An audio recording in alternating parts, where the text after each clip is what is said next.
साथियों, जय सेवा, जय जोहार, जय गोंडवाना, जय लिंगो दर्शन, जय पुरखा संस्कृति।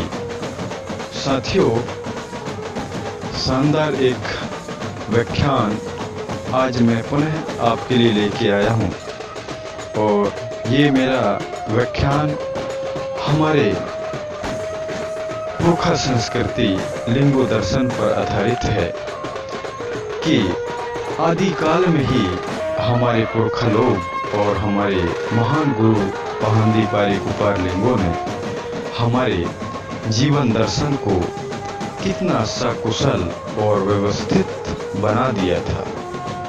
तो उसी व्यवस्थित दर्शन में से जीव जगत, जल जंगल जमीन,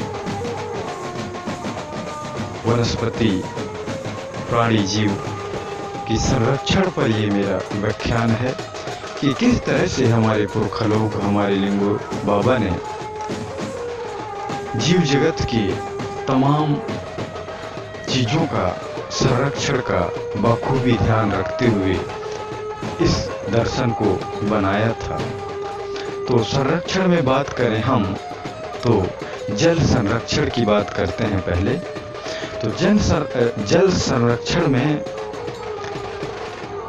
गोंडवाना अंचल की मैं बात करूं, ज़्यादा दूर मेरा अनुभव नहीं है, इसलिए तो हमारे जो भोपाल, जबलपुर, मंडला, सिवनी, बालाघाट जो क्षेत्र है, इनमें जहाँ जहाँ हमारे राजा महाराजाओं का रहना बसना होता था और इनके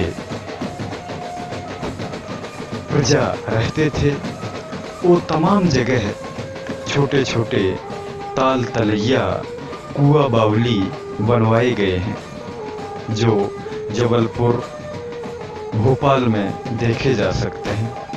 ये इसलिए बनवाए थे दोस्तों ताकि ऊपर से बारिश का जो पानी है वो सीधा बहके और नदी नालों के माध्यम से ना चला जाए।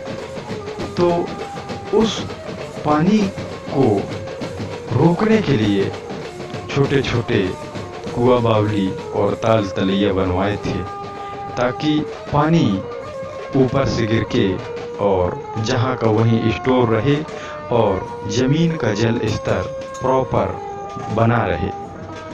इस तरह से जल संरक्षण का बहुत ही बखूबी ध्यान रखा गया। अब आते हैं जमीन संरक्षण का। तो जमीन संरक्षण में हमारे लोग जमीन में फसल उपजाऊ के लिए किसी भी प्रकार का केमिकल खाद का प्रयोग नहीं करते थे। शुद्ध कंपोस्टिक खाद जो हमारे पशु जानवर पालते थे उनके गोबर से बना खाद ये खेत में डालते थे और इस खाद का फायदा ये रहा है कि जमीन की उर्वर शक्ति हमेशा हमेशा के लिए बना रहता है और इससे जो आने वाला फसल है इसमें भी किसी भी प्रकार का केमिकल नहीं रहता। इस तरह से इस चीज़ का भी बखूबी ध्यान रखा गया है और आज के समय में तरह तरह का खाद, केमिकल खाद जो हम ज़मीन में डाल रहे हैं, इससे ज़मीन का जो उर्वरक शक्ति है ये नष्ट तो हो ही रहा है, साथ ही जो उससे पका हुआ जो फसल को हम खाते हैं वो भी हमारे लिए आधा जहर का काम कर रहा है। तो उस समय शुद्ध कंपोस्टिक खाद और गोबर के खाद से पका हुआ फसल वो हमारे लोग खाते थे। उससे उस पकवान को भी तैयार करने के लिए शुद्ध चक्की, पत्थर की चक्की यानी कि चकिया बोहना के माध्यम से उस अनाज को तैयार किया जाता था, जिससे उसका उर्वरक शक्ति जो पावर है उस भोज्य पदार्थ में गुण तत्व वो प्रॉपर रहता था, जरा भी नुकसान नहीं होता था। और इसको पकाने के लिए लकड़ी के आग से धीमी आंच से उस पकवान को पकाया जाता था। मतलब कहीं से भी उस भोज्य पदार्थ का जो गुण तत्व, लोह तत्व है, वो खत्म नहीं होता था। और यही कारण है कि हमारे लोग ऐसा शुद्ध चीज खाके और तंदुरुस्त जीवन जीते थे। इन्हें किसी भी प्रकार का बीमारी और लाचारी नहीं होता था। अब आगे चलते हैं। वायु संरक्षण, शुद्ध हवा, ऑक्सीजन की संरक्षण। तो हमारे लोग, ये सनातनी लिंगो दर्शन है हमारा कि वायु संरक्षण का भी बखूबी ध्यान रखा गया है। इस संरक्षण में जब हमारे किसी व्यक्ति का लिंगोवास हो जाता है तब हम उसे आग में नहीं जलाते। उससे कई प्रकार के नुकसान होते हैं। पहला तो चिता बनाने के लिए लकड़ी काटना पड़ता है, जिससे पेड़ पौधों का नुकसान होता है।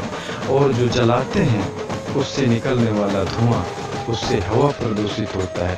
फिर तथाकथित उस जलाए हुए राख को नदी में बहाते हैं, उससे नदी का पानी खराब होता है। तो मैं बात कर रहा हूँ हवा की संरक्षण का। तो किसी भी प्रकार का फैक्ट्री नहीं होते थे जिससे जहरीले पानी या जहरीले पदार्थ या हवा, गैस नहीं निकलता था। शुद्ध हवा होता था। और आज हम शुद्ध हवा के लिए, ऑक्सीजन के लिए जब हमें ज़रूरत पड़ता है तो हॉस्पिटलों में हमें सिलेंडर लगाया जाता है, ऑक्सीजन सिलेंडर। अब पर्यावरण में शुद्ध ऑक्सीजन नहीं है तो सिलेंडर तो लगाना ही पड़ेगा। और शुद्ध पानी के लिए हमें फिल्टर का पानी पीना पड़ता है, बिसलरी पानी लेना पड़ता है। ऐसा हम शुद्ध चीज़ों से खिलवाड़ करेंगे तो हमें शुद्ध चीज़ कहाँ से मिलेगा। इस तरह से हमारा पुरखा संस्कृति लिंगो दर्शन बहुत ही अनमोल रहा है दोस्तों। और हमारे लिंगो दर्शन में पेड़ पौधा, वनस्पति, जीव जंतु का संरक्षण तो हमारे टोटम व्यवस्था अनुसार था ही। और इस व्यवस्था के अनुसार हम हर पेड़ पौधा और जीव जंतु का संरक्षण बखूबी करते थे। तो दोस्तों, संरक्षण के मामले में हमारा जो पुरखा संस्कृति लिंगो दर्शन रहा है, ये आदिकाल से ही हर चीज़ों को व्यवस्थित, सुरक्षित और संरक्षण कर दिया है। लेकिन आज हमें ये आधुनिकता के लोग, आधुनिकता विकास नाम की क्रांति हमें संरक्षण और सुरक्षा का पाठ पढ़ाता है। ये कहाँ तक सही है? और जिसे हम आज आधुनिकता की क्रांति कहते हैं, इसने जल, जंगल, जमीन, हवा, पानी को तो तबाह ही करके रख दिया है। ये कैसा विकास है दोस्तों, जिसमें हमारे प्राकृतिक शुद्ध चीज़ों का विनाश हो रहा है। ऐसा क्रांति और ऐसा विकास हमें नहीं चाहिए दोस्तों। आज हमें हमारे पुरखा संस्कृति लिंगो दर्शन को जानने, पहचानने और उस पुरखा गली में, उस लिंगो दर्शन में लौटने की सख्त ज़रूरत है। वो दर्शन बहुत ही शानदार दर्शन है, बहुत ही मनमोहक और मनोरम, सुरक्षित, संरक्षित दर्शन है। उसमें किसी भी प्रकार का नुकसान, किसी जीव का, किसी प्राणी का, किसी व्यक्ति का नुकसान नहीं है। शानदार दर्शन है।